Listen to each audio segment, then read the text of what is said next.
उसके बाद जो हमारा आता है वो आता है स्वतंत्रता का अधिकार, राइट टू फ्रीडम, जो कि आपका 19 से लेकर 22 तक होता है। और जो इसका ट्रिक होता है, 6 अपराधों के लिए प्राणी शिक्षा के गिरफ्त से बचा गया। 6, जो 19 नंबर आर्टिकल है उसमें 6 अधिकारों की सुरक्षा, इसमें हमारे जो 6 अधिकार हैं उनके बारे में सुरक्षा प्रदान किया गया है। Protection of certain right regarding freedom of speech, उसमें नंबर 1 पे फ्रीडम ऑफ स्पीच आता है। और इसके बाद जो नंबर 20 है उसमें होता है अपराधों के लिए दोष सिद्धि के संबंध में संरक्षण,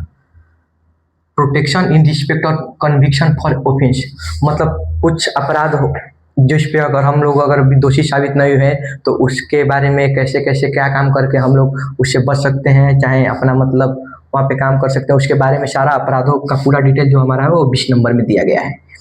21 नंबर जो है प्राणी मतलब प्राण एवं दैहिक स्वतंत्रता का संरक्षण, protection of life and personal liberty, मतलब आपका जो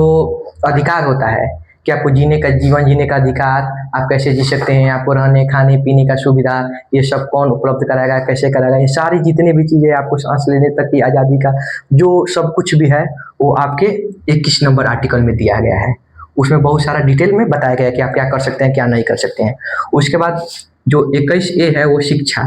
वो 2002 में right to RTI right to information के तहत उसको जोड़ा गया, जो कि प्रारंभिक शिक्षा का अधिकार, राइट टू एलिमेंट्री एजुकेशन, मतलब कि जो हम लोग का शुरुआती शिक्षा होता है उसका अधिकार जो हमारा आर्टिकल 21A में दिया गया है। और जो